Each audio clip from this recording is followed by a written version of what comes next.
thinking long-term about your life as a teenager or young adult is a very countercultural thing to do. And that's why on this channel, all I basically talk about is, hey, you need to think long-term about your life. You need to think long-term about your money, health, God, future family, all of that stuff. Your money in particular is what I want to focus on today. One of the biggest things about thinking long-term with your money is investing.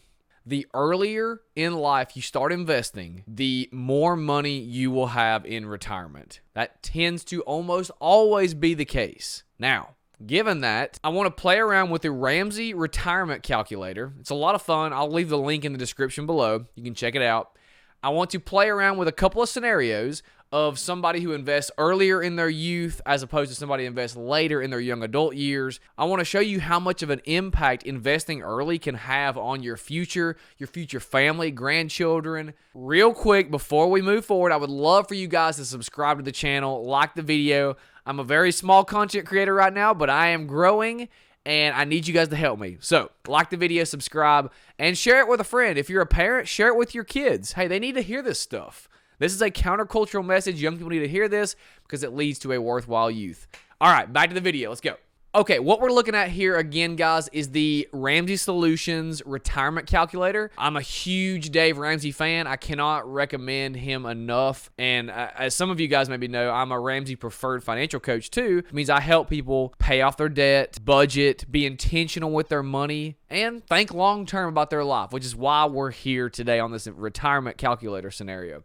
So let's look at the first scenario. Let's say you are 22 is your current age. So you just get out of college and you want to retire at 60 years old.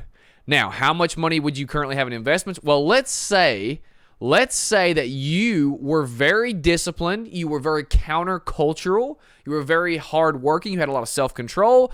You did not do what your peers did, and throughout your high school and college years, you worked your butt off, you graduated debt-free, and you had enough money to put $10,000 away in your investments right after you graduate. You can rent for a season, and then you can save up and pay cash for a house, or you can put a huge down payment on a house later.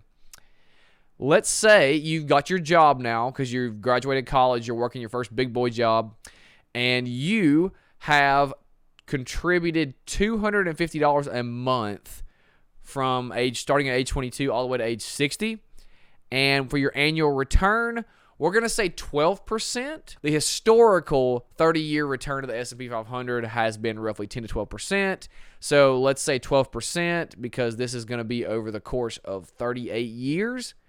And if you calculate that, what you're going to end up with is you will retire with almost $3.3 million, $3.25 million, which is awesome. That's really, really good. Man, a lot of us would like to do that. Plus, you contributed $10,000 for your initial balance, and then over the course of your career here, you only contributed $114,000. So 96% of that was just growth. That's incredible. And it's because, guys, it's because of time. See, if you look right here, you hit the $1 million mark at 2054. So it took a while, but once you hit that $1 million mark, you're rocking and rolling. It's because you had 38 years to invest. Now, let's look at the scenario from a different perspective. Let's say you were not very countercultural, and you wait until you are 30 years old until you wise up and find this YouTube channel and you're like, oh, that Tory guy actually made some sense. So now you are planning to retire at 60 again too. You also, by this point, have saved up $10,000, which you better have saved a heck of a lot more money than that by 30. But if you're behind, then do what you can. And how much will you contribute? Well, you actually know the other guy in the example, and he contributes $250 a month, and you're like, I'm going to beat him by doubling that to $500 a month. And I'm also going to give you the same return. So when you calculate that, you will have you will have $2,106,978. Okay, that's still not bad, but boy, you are 1.1 roughly $1 million behind the other guy. Now, again, that's not bad. You only contributed $190,000 of your money, and it grew about $2 million of that. So, again, that's not bad.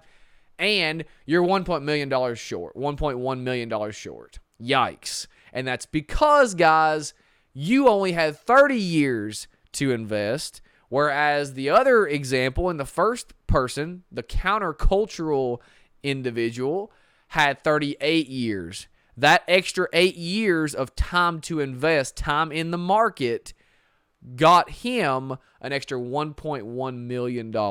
Moral of the story, guys, start investing early. A couple of caveats with that. One is you need to be doing a monthly budget. Secondly, if you are a teenager or a young adult, you should be focused on graduating from college or your higher education path, whichever path you take, debt-free first before you start investing.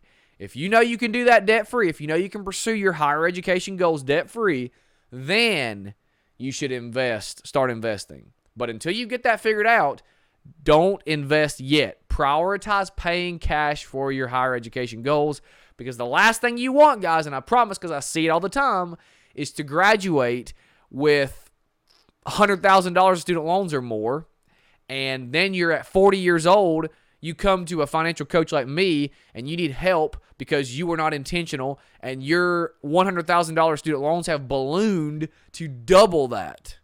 Yikes. Ultimately, the path to building wealth, guys, is pretty simple.